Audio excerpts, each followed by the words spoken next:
కారం రంగు రుచితో ఉంటుంది. ఆచి మిరపపొడి అదరగొట్టే కారం రంగు రుచి.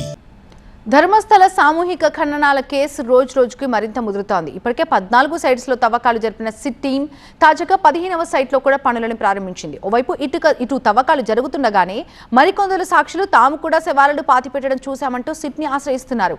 అసలు ధర్మస్థలలో ఇప్పుడు ఏం జరుగుతోంది?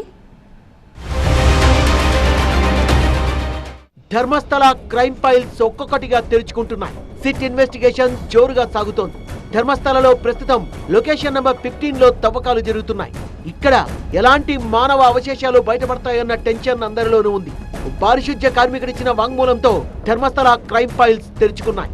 పవిత్రమైన ధర్మస్థల మంజునాథ క్షేత్రంలో పనిచేసిన ఆ వ్యక్తి నేత్రావతి నదీ తీరాన వందల శవాలను పూడ్చిపెట్టినట్లు చెప్పాడు. 1995 నుంచి 2014 మధ్యలో తనను బలవంత పెట్టి ఈ పని చేయించినట్టుగా వాంగ్మూలం ఇచ్చాడు. తను పూడ్చిపెట్టిన వాళ్లలో మహిళలు, ఆడపిల్లలు, చిన్నారులు ఉన్నట్టుగా చెప్పాడు.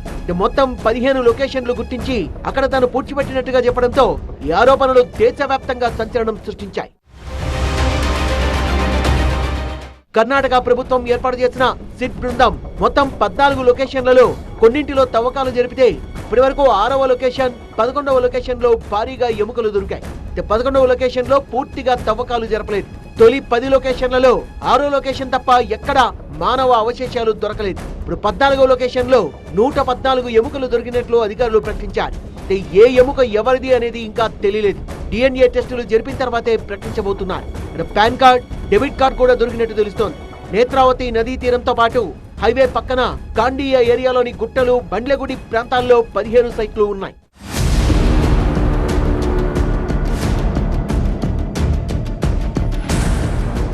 మరోవైపు ధర్మస్థల క్రైమ్ ఫైల్స్ ని తెలుసుకోవడానికి వచ్చిన పలు యూట్యూబ్ ఛానళ్ల ప్రతినిధులపై కొందరు గుర్తు తెలియని వ్యక్తులు దాడులకు దిగారు.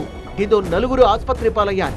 ధర్మస్థల ఆలయాధికారులు, స్థానిక నాయకులు తనను ఈ పని చేయమన్నారంటూ ఆ పారిశుధ్య కార్మికుడు చెప్పాడు, కానీ వాళ్ళ పేర్లు మాత్రం వెల్లడించలేదు. సిట్ అధికారులు ఆ కోణంలో కూడా దర్యాప్తు జరుపుతున్నారు. ఇటీవలే ఓ వ్యక్తి సిట్ అధికారుల్ని ఆశ్రయించాడు. 15 ఏళ్ల క్రితం ఓ టీనేజ్ అమ్మాయిని చంపి పాతిపెట్టిన ఘటన తాను చూశానని చెప్పాడు. దీనిపై కూడా FIR నమోదు చేశారు. 1995 నుంచి 2014 మధ్య ధర్మస్థలలో అనేక మందిని ఖననం చేశారని పారిశుధ్య కార్మికుడు పోలీసులకు ఫిర్యాదు చేయగా అదే సమయానికి సంబంధించిన డేటా మాయం కావడం సంచలనాత్మకమైంది. మొత్తంగా శ్రీ మంజునాథుడు కొలువైన ఈ పరమ పవిత్ర పుణ్యక్షేత్రంలో ఇలాంటి సంఘటనలు చోటు చేసుకోవడంపై అందరూ విస్మయం వ్యక్తం చేస్తున్నారు. ఇక్కడ కాంగ్రెస్ పార్టీ ప్రభుత్వం హిందుత్వంపై విషం చిమ్మడానికి ఈ కేసును కావాలనే రాజకీయం చేస్తోందనేది కర్ణాటకలో JDS, BJP పార్టీలు చెబుతున్నాయి. మొత్తంగా తప్పు చేస్తే ఎవరినైనా సరే శిక్షించాల్సిందే అని హిందూ సంఘాలు చెబుతున్నాయి.